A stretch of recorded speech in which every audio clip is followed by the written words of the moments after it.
a door-to-door Jehovah's Witness preacher was going all over the countryside from house to house. And he came to one home out in the country. He went up on the porch and the door opened, and standing there was a man with one eye.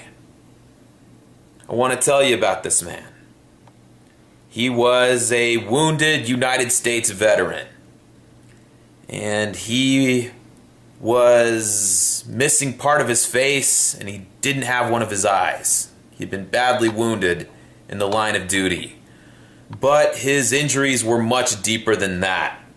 He had terrible scars in his heart and in his mind.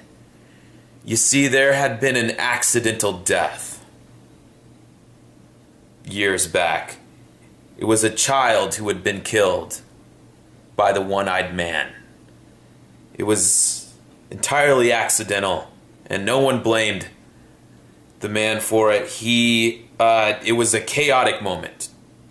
The child had run out into the street in a very critical moment, and it was just an awful incident. And as you can imagine, the man lived with guilt and regret every day of his life. But the one-eyed man began studying with the JW preacher, and he came to learn the truth of Jehovah's Witnesses. He learned about the kingdom. He learned about the resurrection. And it was a message that really spoke to him. In his studies, he learned that life, human life, is like blades of grass in a field that dry up and blow away in the wind. But he that does the will of Jehovah remains forever. And this was something the one-eyed man took to heart. And he decided that he would dispense of his life in this system of things and do the will of Jehovah. And he taught his children accordingly. And one of his children took this message to heart. He was a very serious little boy. You see, like his father, he had seen death at an early age. Another little boy had died in front of him. And this event set the tone for the little boy's life in a large way. He grew up to become a very serious man and was known for being serious. He was a gentleman and he was very kind and polite, but he had no interest in fun or games. He did not seek the frivolous things of life. Life, he said, is like grass. It dries up and blows away in the wind. Only the truth of Jehovah will remain forever, and we can be a part of that if we work hard. And he taught this to his children as well, one of whom, born in 1979, was named Tom. Tom was just a regular little boy, but he, at a very early age, demonstrated a great aptitude for the truth, the religion of Jehovah's Witnesses. And Tom's father, the elder, the serious man, spent a great deal of time with his son. And he studied with him. He read him the book of Bible stories. He wanted to raise him in the way of the truth. And Tom had his ups and downs during childhood, just like anyone else, but by the age of 18, he was a very promising young JW in the Watchtower organization. He had begun his continuous regular pioneer service and had even attained privileges at the Kingdom Hall. He had a very promising future ahead of him. In the mid-2000s, however, it started becoming apparent that something was wrong with Tom. You see, Tom looked fine on the outside, but the JWs around him began noticing that he was doing and saying strange things sometimes.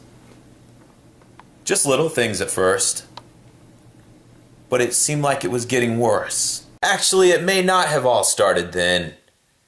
It may have begun many years before, in 1997, in Tom's congregation, when a teenage boy and a teenage girl were being disfellowshipped. They had been caught having sex.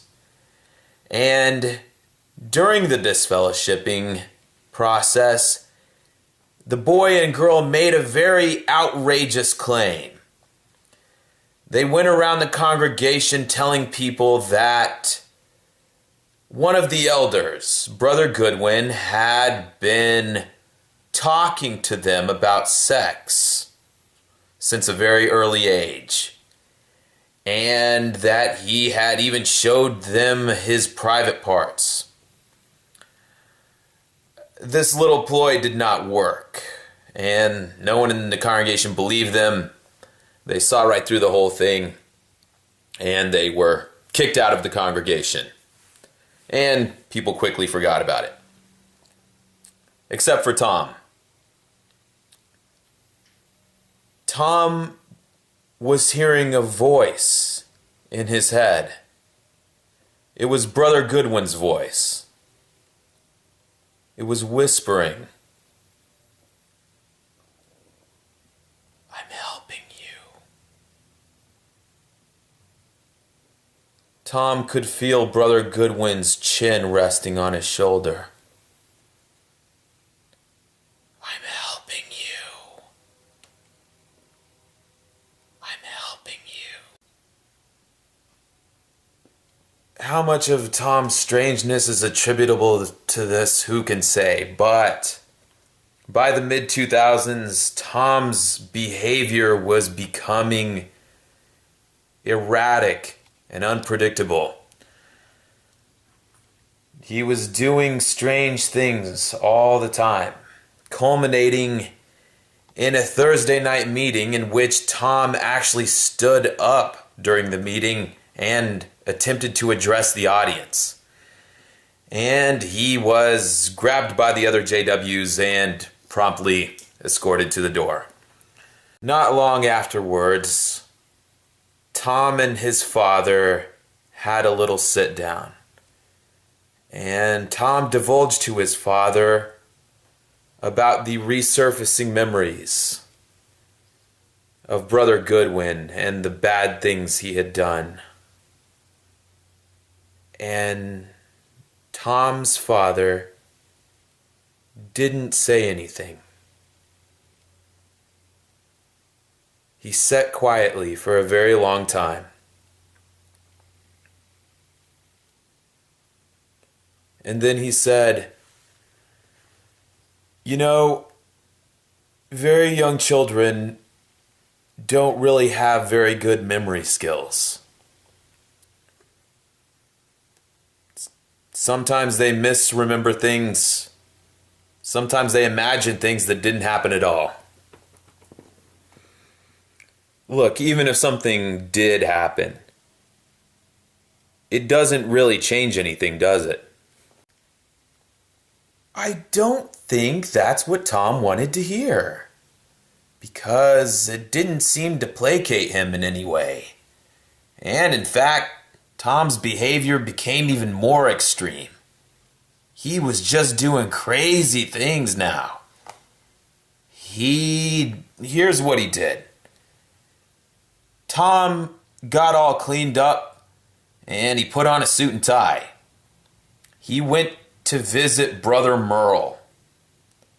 Brother Merle was an old man in his 80s who had been a JW elder for many years. And he was advanced in age now and living in a nursing home. Tom went to visit him. Tom believed that the body of elders in the 1980s must have known about Brother Goodwin's appetite for children, and they concealed this from the congregation.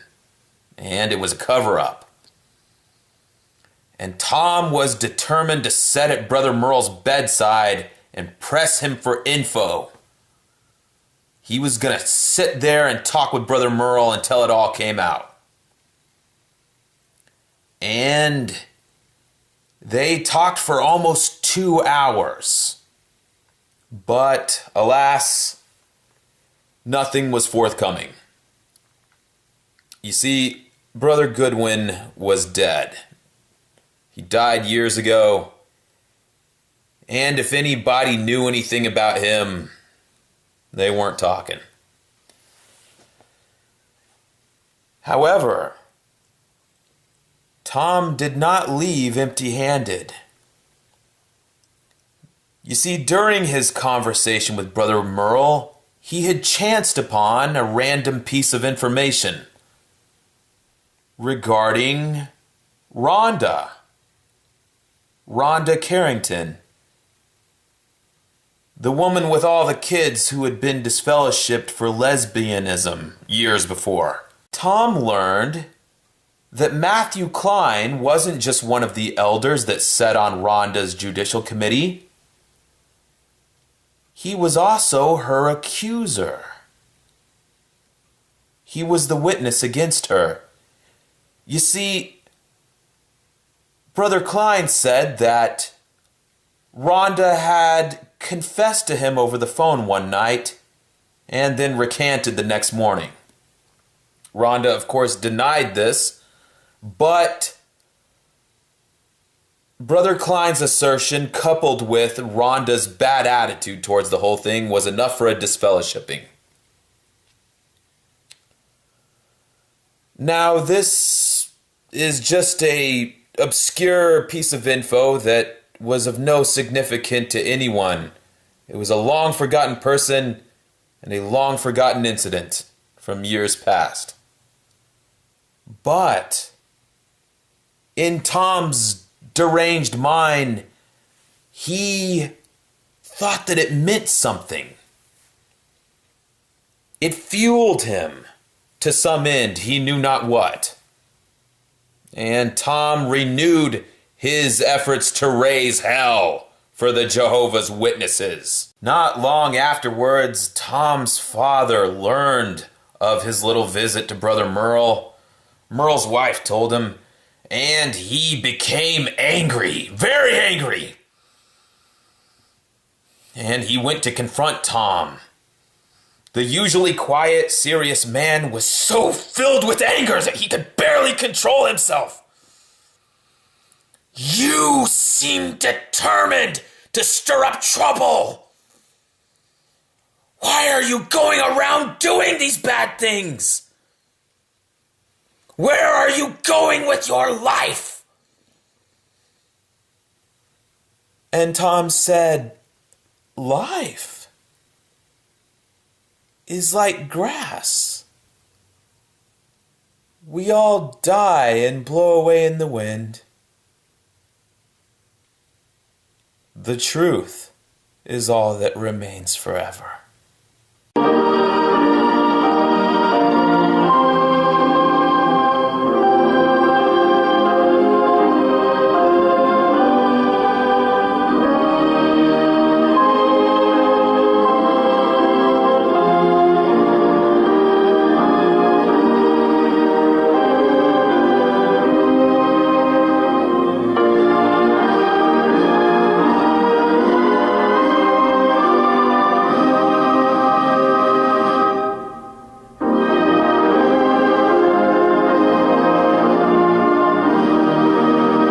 I want to tell you about this man.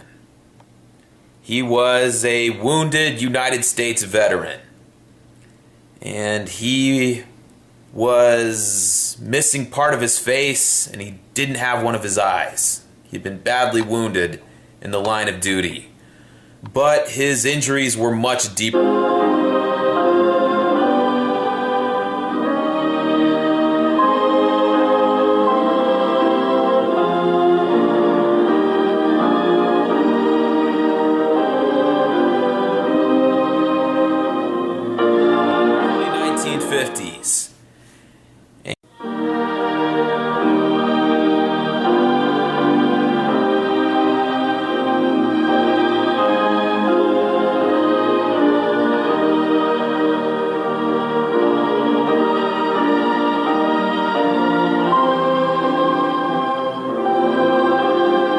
than that. He had terrible scars in his heart and in his mind. You see, there had been an accidental death years back.